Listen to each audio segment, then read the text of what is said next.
CGTN, China Global Television Network.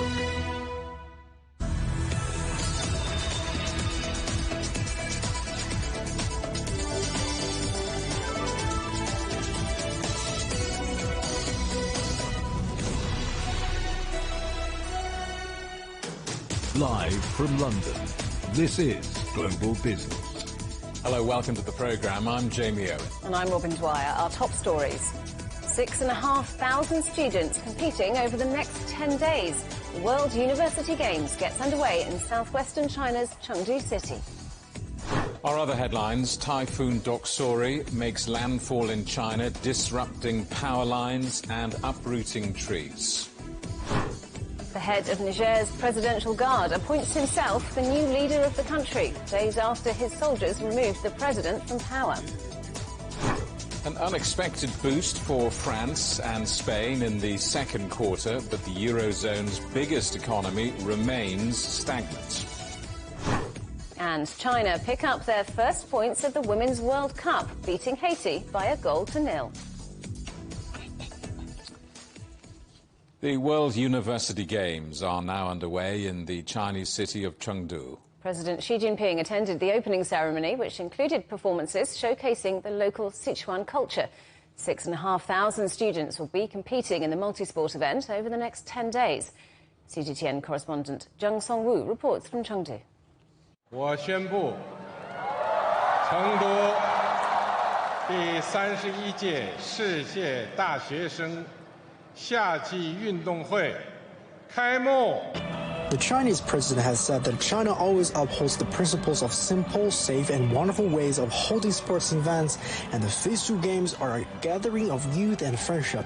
Foreign leaders, including Indonesian President Joko Widodo, also attended the opening ceremony. 6,500 athletes from 113 countries and regions are participating in the Chengdu Summer Games.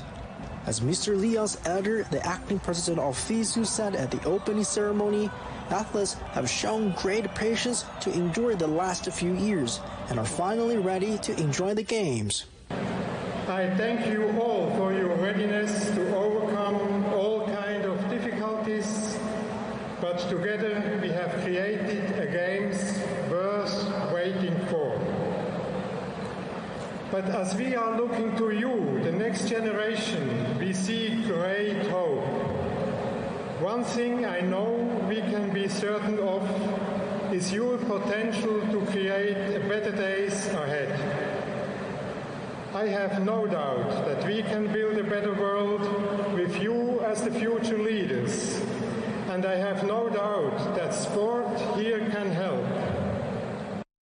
China's Education Minister Huang Jipen, who is also in charge of the Chengdu Summer Universiade Organizing Committee, welcomed the athletes to China.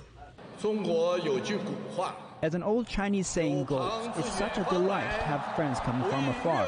With open arms, the citizens of Chengdu are welcoming guests and friends from all over the world, and they are the epitome of a hospitable, friendly, and charming China. The FISU Games in Chengdu have created a spectacular stage to carry forward sportsmanship and enhance mutual trust among civilizations. The opening ceremony also included performances that showcase athletic spirit and local culture. For example, Sichuan opera Face Changing and Pandas, of course. By the way, the mascot, Rongbao, is a panda with flaming ears. The university country was lit up by 31 people representing the 31st World University Games. Among the torch carriers taking part in the opening ceremony, there are young athletes, Olympic champions, astronauts, international students in China, and representatives from other walks of life, showing the world an inclusive, open, and modern China.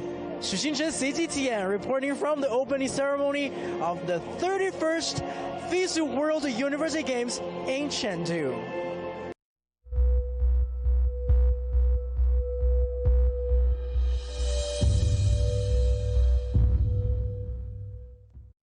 Typhoon Doksuri has made landfall in China's Fujian province. It's brought heavy rain and violent gusts of wind, disrupting power lines and uprooting trees. There have been no immediate reports of fatalities. The typhoon is the most powerful to make landfall in China this year and the second strongest on record. Our correspondent Wu Bin reports.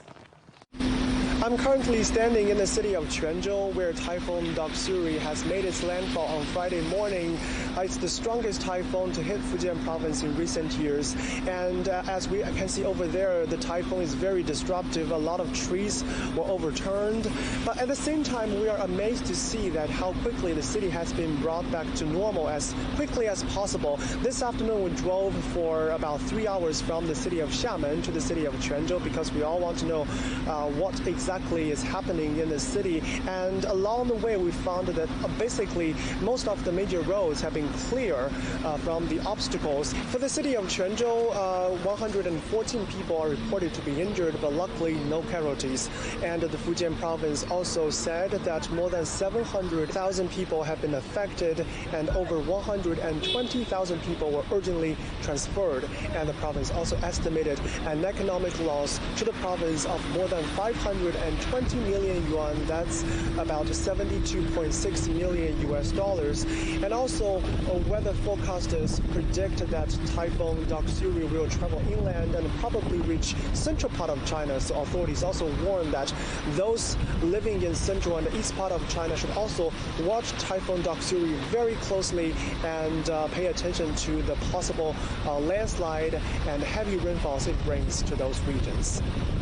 Wildfires burning in Greece for almost 2 weeks are now dying down, but the emergency services are working to prevent new flare-ups after people were forced to flee massive explosions at an ammunition depot on Thursday. The wildfires have killed at least 5 people and destroyed homes, buildings and vast forests. US President Joe Biden has announced new measures to tackle the effects of extreme heat as 180 million Americans face weather alerts.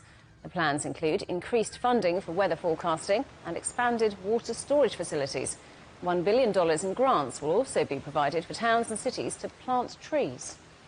Experts say extreme heat is already costing America $100 billion a year and hits our most vulnerable the hardest, seniors.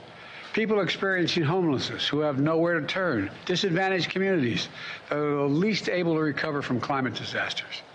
And it's threatening farms, fisheries, forests that so many families depend on to make a living. But none of this is inevitable. The head of Niger's Presidential Guard has declared himself leader of the new military government, just days after removing President Mohamed Bazoum from power. General Tiani says his soldiers seized control because of the country's worsening security and bad governance. The coup leaders have also warned of consequences over any foreign military intervention. Bazoum is believed to have been detained in the presidential palace. Well, let's talk to our correspondent Deji Badmus following developments in neighbouring Nigeria. Deji, what do we know about the new man, General Tiani, and how is his installation being received locally?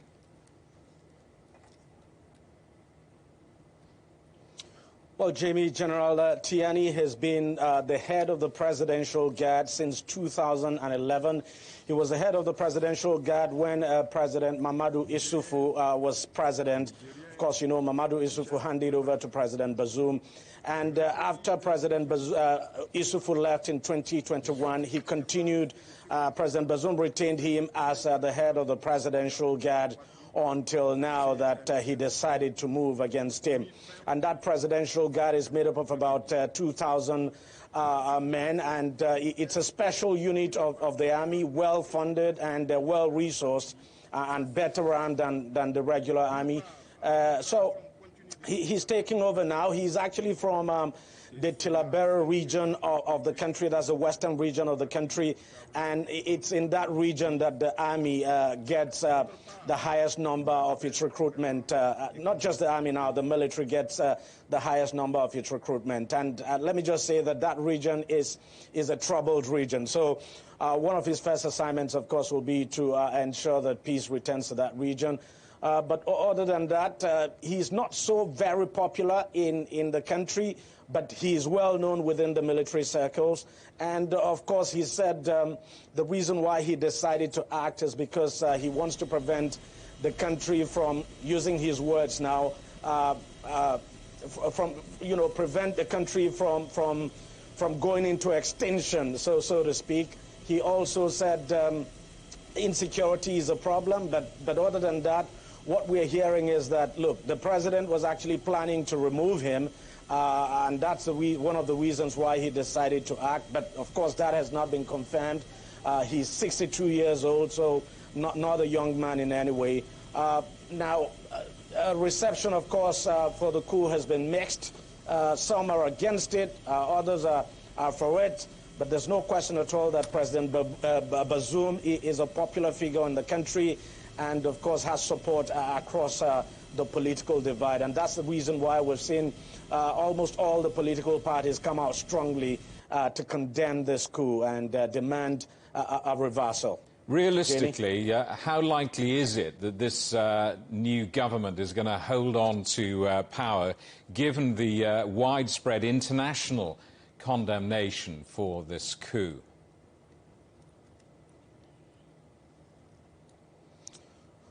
Well, when you look at what happened in the case of Mali and Burkina Faso, I mean, we had such widespread condemnation, and at the end of the day, nothing followed after the condemnation. So I think this general would have, looked at the Mali situation, the Burkina Faso situation, and probably would be thinking the same thing would apply, that the initial reaction, of course, would be this condemnation that we're seeing. So we just have to wait and see. But the truth is that at the moment, look, this looks like a done deal. There's a new leader in the country, a military leader who has proclaimed himself president. But, of course, you're right. I mean, the condemnation has been widespread, and even President Macron has actually spoken immediately after the general proclaimed himself leader of the country. Just take a listen now to what President Macron said after that announcement. I would like to make it absolutely clear that France condemns in the strongest possible terms this coup against a courageous, democratically elected leader who is carrying out the reforms and investments his country needs and whom we support, as we did his predecessor from the outset. This coup is totally illegitimate and deeply dangerous for the people of Niger and for the whole region.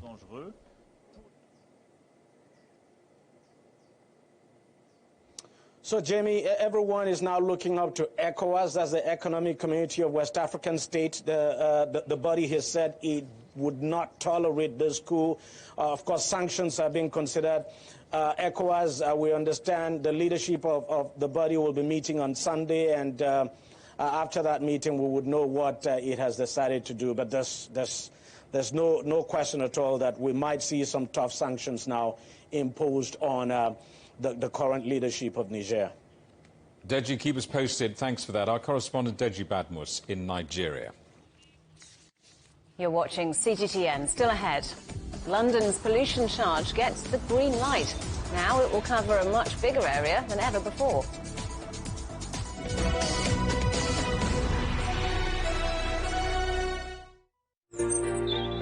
Ever wondered what's the difference between a bear and a bull market? Where are the cash cows? And who are the lame ducks? And what exactly are black swans? Grey rhinos? And unicorn companies? Make sense of it all with Global Business, only on CGTN. There's a new agenda for a new world, accelerating change in almost every part of our lives. It's shifting the norms of how we work, travel, and connect. how we think, interact, and develop. It's a new reality, a new agenda with me, Juliet Mann. Events have consequences. Words create impact. One more offensive in a long line of battles that's been ongoing for more... Just got to be careful here with some gunshots. Excuse us. The world today matters for your world tomorrow. The number of casualties is growing quickly. Why, this is one of the hardest hit towns in the region. The world today, every day on CGTN.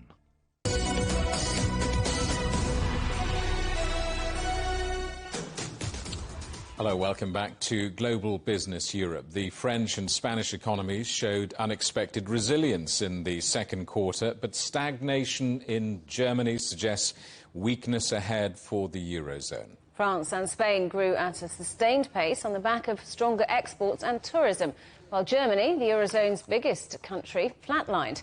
That's added to concerns that the traditional manufacturing powerhouse could become a drag on the EU's economy. Well, let's talk to our correspondent, Mark Webster, who's in Brussels. So, Mark, positive economic performances from both France and Spain, two countries, of course, facing challenges at home. What impact will these numbers have? Well, you're absolutely right, Robin. It's a very mixed picture across the 30 countries that make up the single currency zone. So you say you've got Germany, the powerhouse, the workhorse for European economics, which is struggling to export its manufactured goods in a world where globally trade is slowing down. On the other hand, France and Spain, who managed to weather the storms, partly, as you say, because of their service sector. Now, the irony here is the bright shining light of that sector is, of course, tourism. Now, in the light of the wildfires which we've seen in southern Europe and North Africa, that is likely to change in the future, which is worrying for both countries. What won't change, however, is that the European Central Bank is determined to bear down on what it considers the big beast which is threatening its future stability and progress, inflation.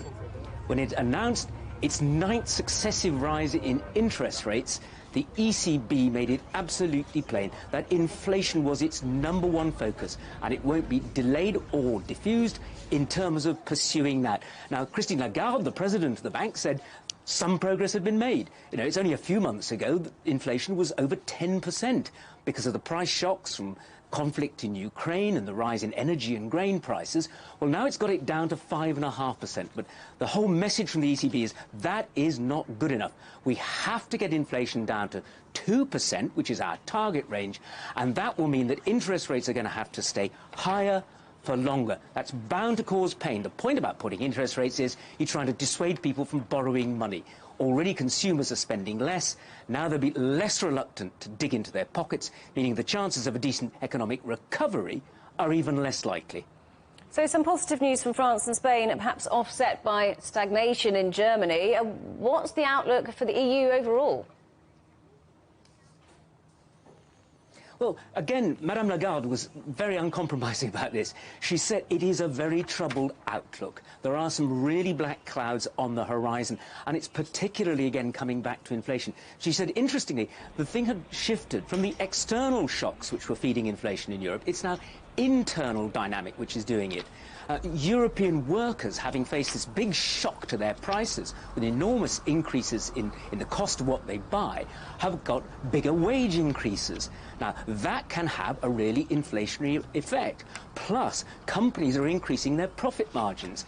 Now, the warning from the central bank is if those two feed into inflation, we have very little chance of bringing down the interest rates. And certainly, they were very coy about what the next move is. Of course, the bank won't meet again until September, because naturally it's Europe, so they're going to have August off for holidays.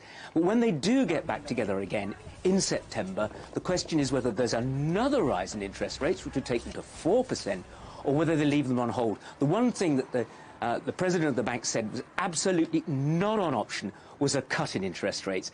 And until and unless inflation is mastered, that is not going to happen. So I'm afraid there's more pain ahead for Europe and less likelihood of any substantial growth until, as I say, interest rates start to come down and inflation is well and truly tackled.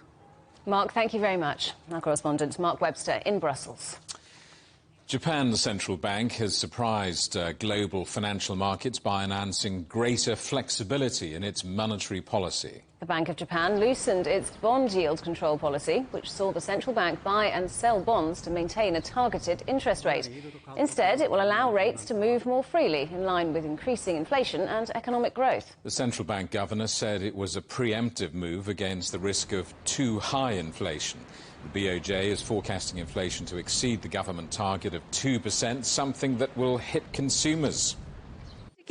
I don't expect to see my wages to rise anytime soon, but on the other hand, the cost of living is going up and land prices around here are soaring. We were thinking of moving to a bigger house as our children grow, but the prospect is slim.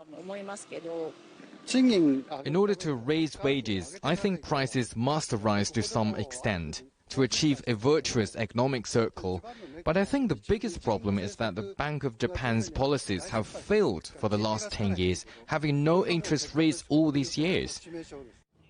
British Airways owner IAG has reported a strong performance in the second quarter. The airline group says revenues climbed 45% in the 6 months to June to $15 billion. As a result, the firm swung to an operating profit of $1.4 billion from a loss of $460 million a year earlier.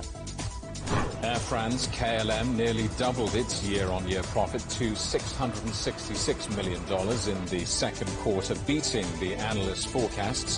The Franco-Dutch airline carried nearly 25 million passengers in the 3 months to June, up 8.2% from the same period last year.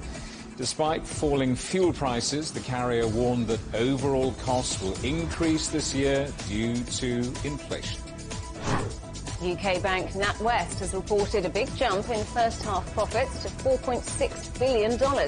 Earlier this week, the company's chief executive stepped down over a scandal involving the account of a former Brexit Party leader. Nigel Farage says one of his accounts was closed, in part because of his political views. NatWest's chairman, Howard Davis, is resisting calls to quit. The luxury car maker Bentley says it's braced for a challenging second half after posting a drop in sales for the first 6 months of this year. The company reported revenue of $1.7 billion. That's down 2% compared to the same period in 2022. The luxury car industry has been hit by supply chain issues and economic uncertainties. Meta CEO Mark Zuckerberg says the company is looking at adding retention-driving hooks to entice users to return to its new Twitter rival, Threads. The platform has lost more than half of its users in weeks after launch. Meta says the drop-off rate is normal and that it expects retention to grow when it adds new features such as a desktop version and search functions. A plan to expand London's clean air zone has been given the green light after the country's High Court ruled it legal. The ultra-low emission zone charges the city's most polluting vehicles a fee to enter the area in a bid to tackle air pollution. Well, our correspondent Yolowat David is here to explain all. Yes, JB, these low-emission zones operate for 24 hours a day, 7 days a week, except for Christmas Day, to help clean up London's air. It also helps to reduce traffic jams, and it makes drivers pay a daily $16 charge or face penalties if they disregard the rules. Now, the current low-emission zone covers this area. Even for people who make a short trip inside this area, they would have to, especially if they're using a vehicle that doesn't meet the EU less emission standards, they'd have to pay a daily charge. But there are many exemptions for those with disability, for charities, health workers and patients, taxis and some community transport, as well as older classic cars. The new zone will include most of Greater London and will almost reach Heathrow Airport in the west, as far as Watford in the north and the county of Essex to the east of London, and also down here in Kent and Surrey to the south, nearer the M25 motorway that carries so much of the heavy traffic around London. Now, 20 years ago, London's first congestion charge was enforced, especially on weekdays, between 7 in the morning and 6 in the evening. The $19 congestion charge is specifically targeting older petrol and diesel cars, vans, heavier vehicles, as well as motorcycles. And it's not just London doing this, is it? I mean, cities all around Europe are starting to look at this as ways of reducing pollution, improving air quality, and let's be honest, raising lots and lots of money. They are raising money, and that's probably one of the controversial reasons why people would oppose it. But it's not new now, even though London was maybe in Europe amongst the first. But Italy has many, many of these low-emission zones, different types, depends on the emission of the cars, it depends on the area. Mostly northern Italy, but also in the south. Germany has about 20 different zones, including cities like Munich, Berlin, Cologne, Dusseldorf, and so on, the industrial areas. And then France has 9, including a total emissionless zone for Paris by 2030, which is an even step further than what London is introducing. And then you have also Austria. And here in the UK, it's not just London, because there are charges in Bristol, there are charges in Edinburgh, in Glasgow, Birmingham, and more cities are realising that they have to introduce it. Because these low-emission zones, they call it it's about air quality, it's about people's health. And of course it is, to try and combat greenhouse gases, because there is so much from transport. It isn't just people driving their cars, it's also the vans, the delivery lorries, motorcycles, taxis, buses, and all the rest of it.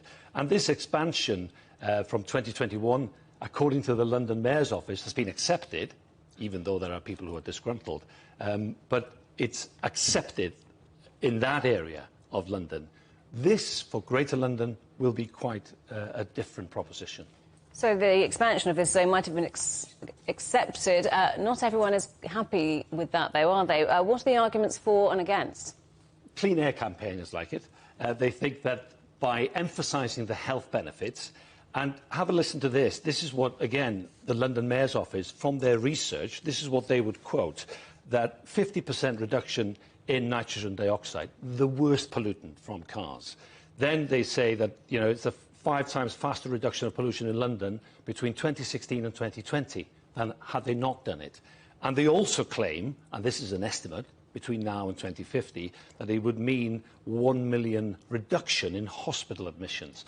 All that paints a rosy picture, but the opposition, well, we were talking earlier about the 5 Conservative councils who decided to take the government, to take the Labour Mayor's Office to court. They lost. The High Court judge ruled it was lawful.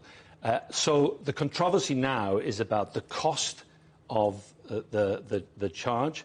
Can people afford to ditch their older cars, polluting cars, and get on what is called a scrappage scheme to get a new car or a newer car? And where does it leave those areas outside the cities or the city centre where public transport is not as good, doesn't run as often, and where people rely more on their cars? That's where there will be controversy, and maybe it'll be harder to introduce in those outlying boroughs of London. I predict the purchase of lots of bicycles. Yolawap David, thank you very much indeed.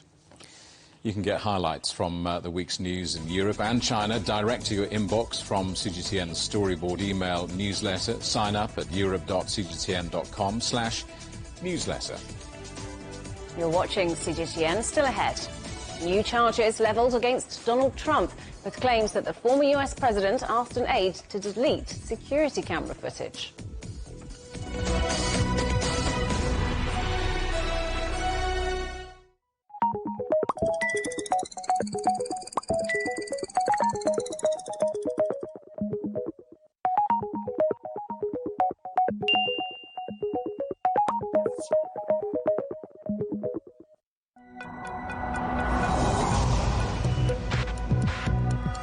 Each day, there are millions of stories. Each one can open new perspectives, new possibilities. Wherever you look, we are there. To see, discover, explore. We put the pieces together to find what really matters to you.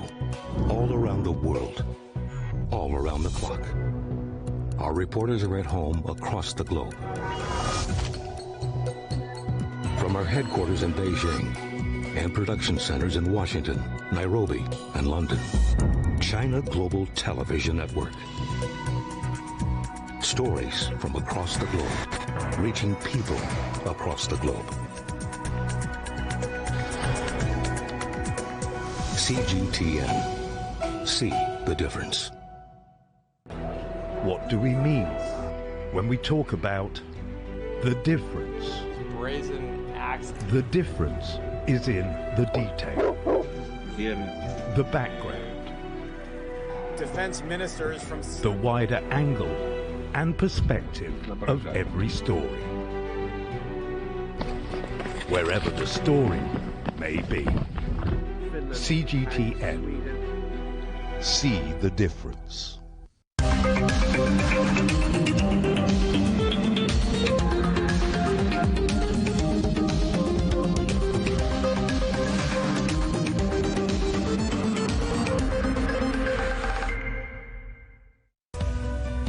We are all connected.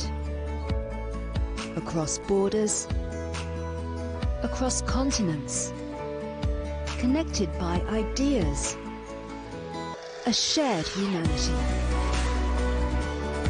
Stay connected.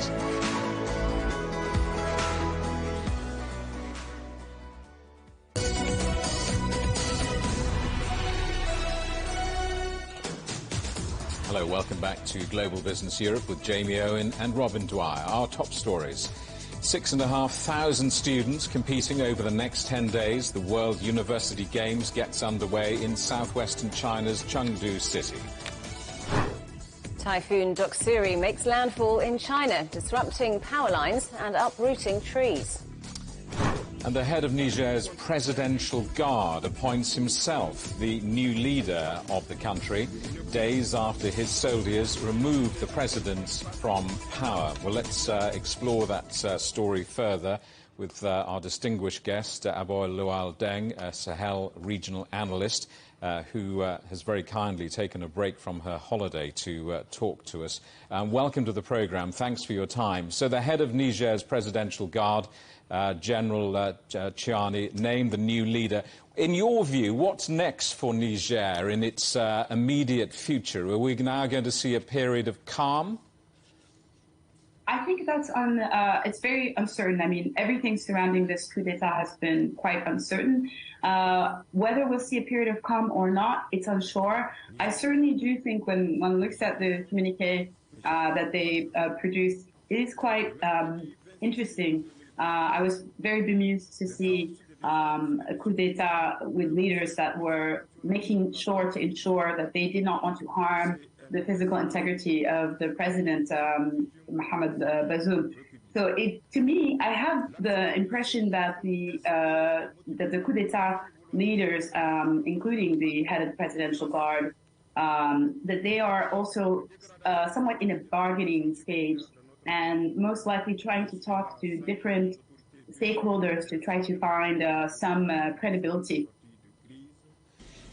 Coups seem to be as regular as Christmas in Niger, don't they? I mean, they come around rather regularly. I think this is the 5th coup in Niger since the 1960s.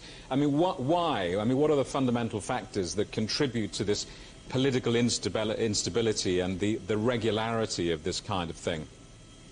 Well, across the Sahel, and not just in Niger, but in Niger in particular, we have to remember that one of the legacies of colonialism was the way that countries were at times just drawn on a map based on the desire of a certain colonial power to have access to a river, certain resources, or perhaps even to be in opposition to their the other European powers that they might have been in opposition to. So I think that at this point, no one can deny the fact that there is no sense of cohesive national identity in Niger. And anytime you see coup d'etat this regular, it means that people don't feel connected to the government, that the centralized state, as it is, has failed. And, this hyper-centralized state is very much something that we see with former French colonies in particular. France itself is an extremely centralized country. They are also going through a decentralization process. And I think when we see that in countries like Niger or Mali or Burkina Faso, it fails to encompass the diversity of the different groups that are present in the country. And so when you're in a situation of very poor infrastructure, very little access to services, that money is not being distributed throughout the population, and the security situation is also getting worse, you then end up in a state in which people no longer necessarily feel aligned to kind of a greater national identity. You know, from your considerable experience, the political instability is never insular. It has wider ramifications. I mean, what regional implications does this coup have, given that Niger has been seen in recent times as almost a pillar of stability in this region? I think that it's early days in terms of being able to kind of quantify what the regional effects could be, but they are absolutely significant. I mean, you know, Niger is really a keystone country, much like Chad, in that it's in the middle of many zones. You know, it's in the middle of the Maghreb in North Africa, West Africa. It's also, you know, Central Africa. And the reality is quite a few of the ethnic groups in Niger are also ethnic groups that are in the Sudan, where there's also been fighting. So when we'll look at it from a wider regional perspective, the fact that this country, the fact that the central state could potentially fail even further, could create power vacuums that lead to further destabilization by frankly, any number of non-state actors. Abiola Oludeng, thank you very much indeed for taking time out of your holiday to talk to us, and enjoy the rest of your holiday. Thank you. Thank you so much. Vladimir Putin has repeated his assertion that Russia is ready for negotiations with Ukraine, but Kyiv is refusing to take part. Speaking on the second day of a Russia-Africa summit, the president also said Moscow is carefully studying a peace proposal put forward by African leaders. Kyiv has said it will not enter negotiations with Russia, while Moscow is still holding a fifth of its territory. Well, our correspondent Leon Senyange is in St. Petersburg. So African leaders are pressing Russia on ways to resolve the war in Ukraine.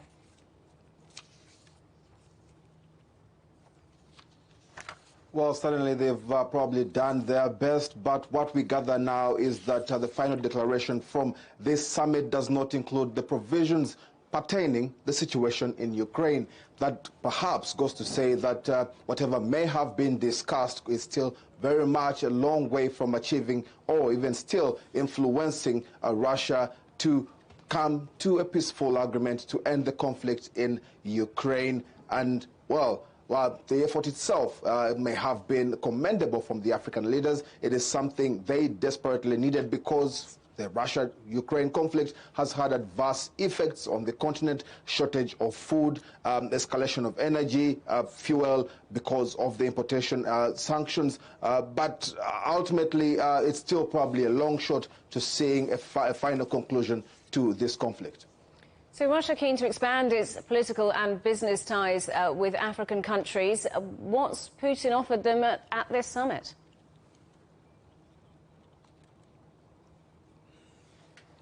Well, there have been plenty of gains or takeaways for both Russia and African nations from this summit, particularly in areas of education, where Russia says it would increase the quota of African students studying in Russian universities. It could offer training to teachers. It could offer double exchange courses to universities in Africa. That probably is one side in the side of education, but then also trade, investment, infrastructure as well, the development of nuclear energy. There have been several contracts and memoranda of understanding signed between Russia and the African nations that attended this summit, Russian companies and also African companies. So there is indeed a great sense of hope that the engagements that have taken place at this summit would definitely be fruitful. And they're looking at a three-year work plan or action plan between 2023 now and 2026. And President Cyril Ramaphosa of South Africa, in his address just in the afternoon, insisted that there must be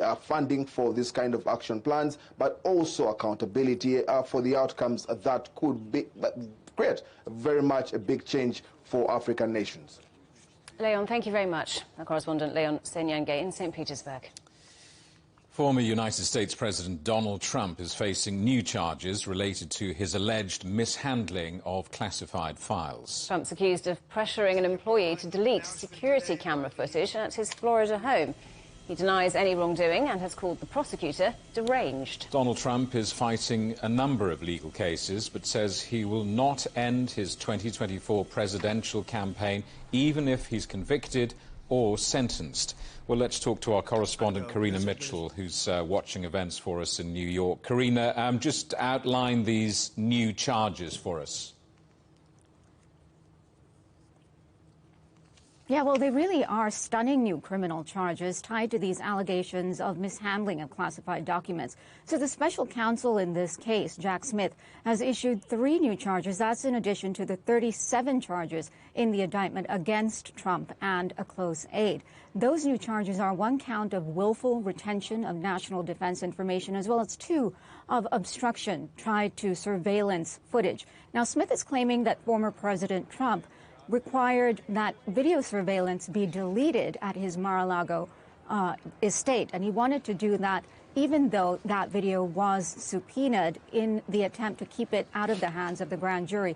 That as the FBI and DOJ came to his resort in June of 2022 to pick up those documents. Now, prosecutors also allege that Trump and 2 former aides, his valet and property manager, Carlos Oliveira, who will now be arraigned on Monday, held on to those White House documents, again, to try and keep them out of the hands of the grand jury.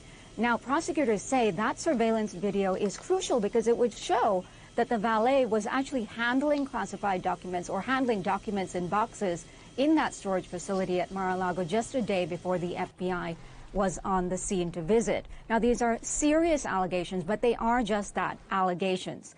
And but the DOJ has also said that Trump tried to, quote, alter, destroy, mutilate, and conceal evidence, basically accusing Trump of defrauding and obstructing the government. Now, of course, as you mentioned, Trump has denied these new charges. He pled not guilty in the case, and his team is saying this is really a case of smoke and mirrors, trying to deflect from President Joe Biden's son, Hunter Biden, who's also facing legal issues.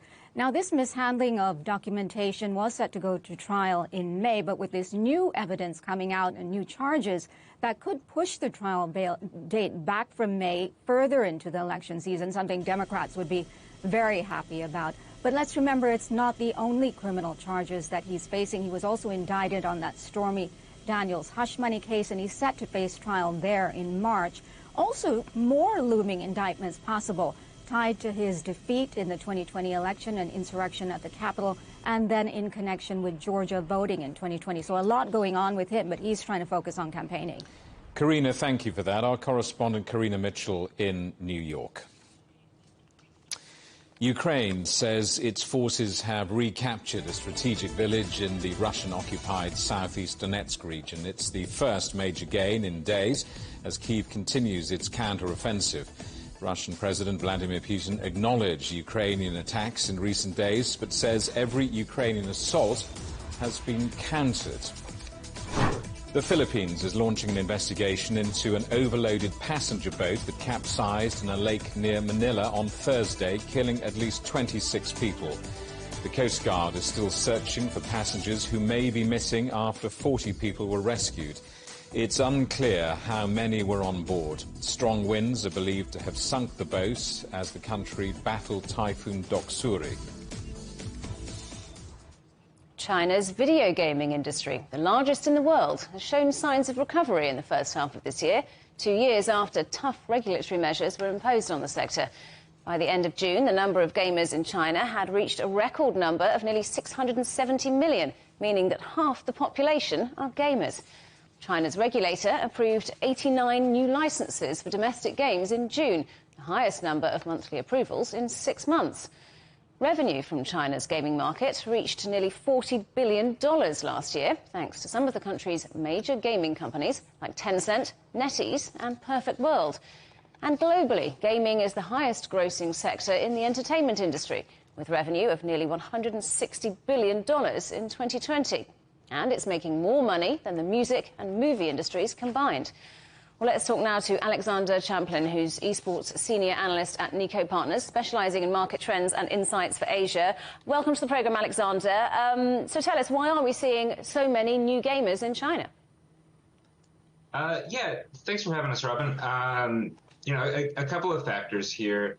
You know, as you mentioned, there have been some pretty strict regulations, and so those were implemented 2 years ago, and we're starting to see publishers and gamers understand and figure out how to kind of work with and around those regulations. We've also seen a lot of new AAA games released, and so some kind of leading titles are Valorant, Lost Ark, and Honkai Star Rail.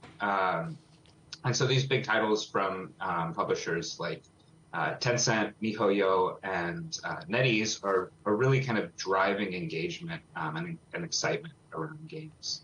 And then, the last has been the kind of return to normalcy after the COVID pandemic. And so we're seeing esports events return to in person and just sort of a growing excitement around games.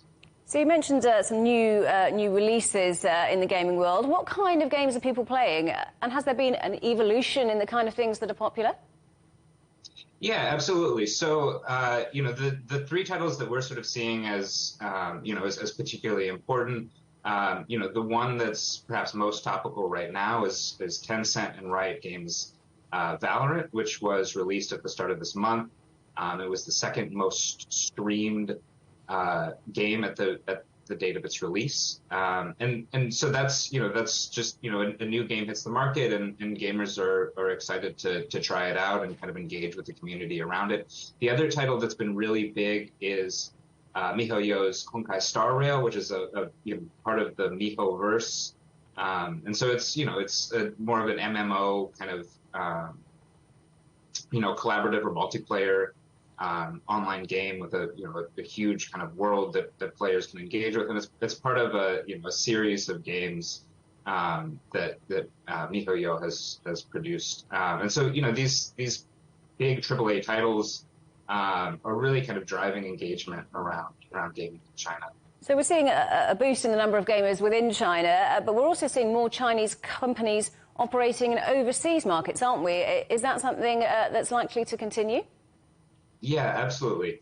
And so the sort of tight regulatory environment in China created a push for these big Chinese game companies to expand and kind of grow their markets overseas. And so there's been a lot of expansion, acquisition, kind of coming from the Chinese market to ingest talent and and kind of get ideas from big Western publishers and developers, and so there's a lot more cross-pollination of ideas and cooperation. So China is the world's largest gaming market. How does what's happening there affect the global gaming industry?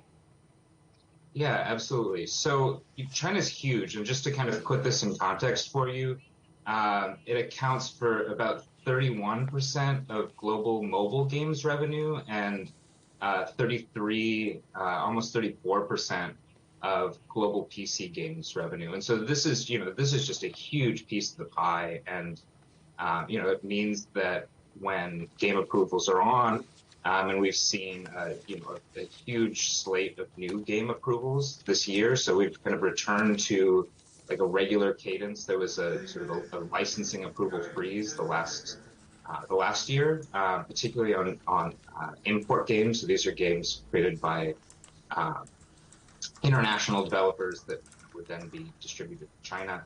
And so, as this licensing has kind of returned to normal, it's created an opportunity for companies to get a piece of that market. And so, just kind of given the size of the Chinese market, there's a lot of excitement about this kind of return to a normal licensing cadence. Alexander Champlin from Nico Partners, good to talk to you. Thank you for joining us. Thanks for having us. You're watching CGTN. Still ahead, black and white ambassadors, how China's giant pandas played their part in international diplomacy.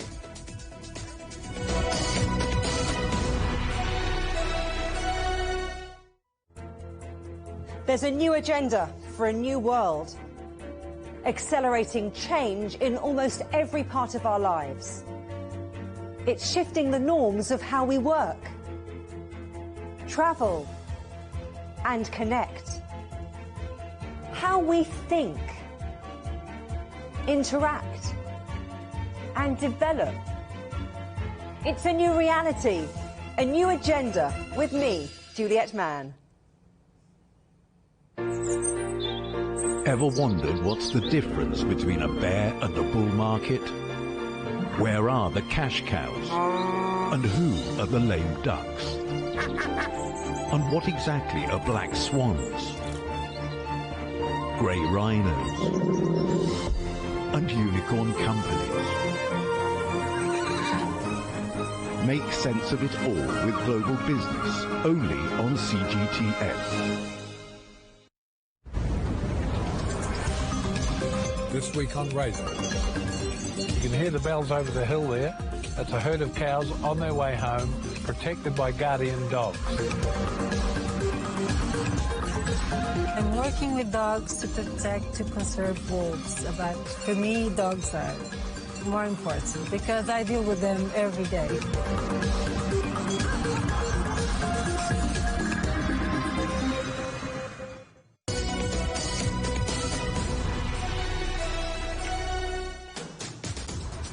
Hello, welcome back to Global Business Europe.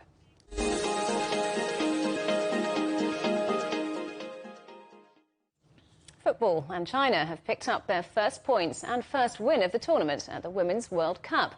They beat Haiti by 1-0, with Wang Shuang scoring from the penalty spot. China had spent most of the match playing with just 10 players. Our correspondent Greg Navarro reports now from Adelaide. A sold-out game here in Adelaide. The stadium, 13,500 seats fully occupied. That meant that fans who weren't able to get a ticket to that game were able to watch it here at the official viewing site in the heart of the city. A couple of hundred people on hand to watch a pretty remarkable match. China eventually defeating Haiti by a score of 1-0. That's despite China losing a player in the first half to a red card and being forced to play with 10 instead of 11 players. Now, Haiti had several chances, including what looked like a goal in the first half that was eventually disallowed because of a player being offside. And then in the second half, what looked like a possible penalty shot to be awarded to Haiti was not upon further review. China's goal, in fact, was scored on a penalty shot in the second half. Now, the win means that China's chances of possibly advancing to the knockout stage remain alive, especially after England defeated Denmark earlier on this day. China's toughest opponent, toughest game in this Women's World Cup to come next week here in Adelaide when China faces England. Greg Navarro, CGTN, Adelaide. Well, as Greg said, China's next game is against England, who are yet to confirm their place in the last 16. The European champions secured another 1-0 win, beating Denmark, with Lauren James scoring after 6 minutes. They lost midfielder Kira Walsh to a serious-looking injury. Final Group D matches will take place on Tuesday, with Denmark facing Haiti. And Argentina pulled off a second-half comeback, scoring twice in 5 minutes to draw 2-2 with South Africa. It was South Africa's first point at a World Cup, but they had looked on course for an historic win. Argentina play Sweden, who are ranked third in the world, in their final group match.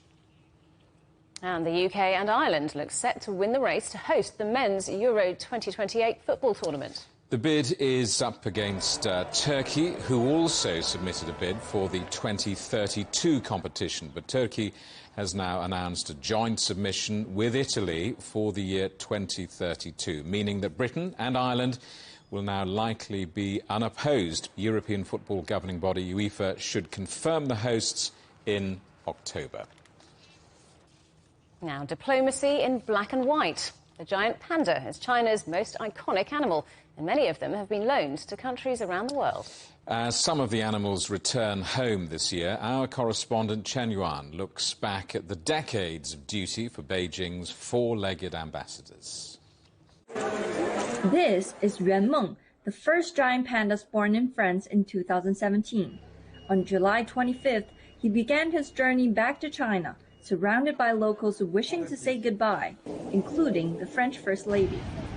Mais je suis sûre qu'il sera très heureux dans son pays. Mais il n'oubliera pas la France. Yuan Meng is testament to China's long-standing tradition of panda diplomacy. Since the founding of the People's Republic of China in 1949, Beijing has gifted more than 20 giant pandas to 9 countries. 2 of the most famous examples are Ling Ling and Xing Xing, given to the U.S. following President Richard Nixon's visit in 1972. I am pleased to be here and accept the precious gift of the panda. The pair attracted more than 1 million visitors in their first month there. China ended the policy in 1984 when the country adopted a joint research and breeding program to better promote conservation. Under the later program, a pair of giant pandas would usually be loaned to other countries for at least 10 years. Like Yuanmeng, any offspring they produce belongs to China. Today, nearly 70 giant pandas reside in 18 countries overseas. Since 2014, panda parents in Malaysia have produced 3 cubs, with 2 set to return home soon. Netizens have nicknamed the pandas the cleanest, thanks to their keeper that does all the heavy lifting. Most recently, Sihai and Jingjing became the first giant pandas to live in the Middle East. Their arrival in Doha in 2022 added a spoonful of cuteness to the Qatar World Cup. Beyond such global conservation efforts, the pandas also inspire distinct examples of cultural exchange. In Moscow, Chinese culture comes in the form of themed treats and toys. In Germany, a panda garden. In Belgium, Chinese temples. In the Netherlands, Panda Asia, a 9,000 square meter palace where over 1/3 of the space is dedicated to the animals. Language helps create special bonds too. In 2018, in celebration of Chinese Valentine's Day, a choir in Finland sang a Chinese song for the giant pandas Hua Bao and Jing Bao Bao.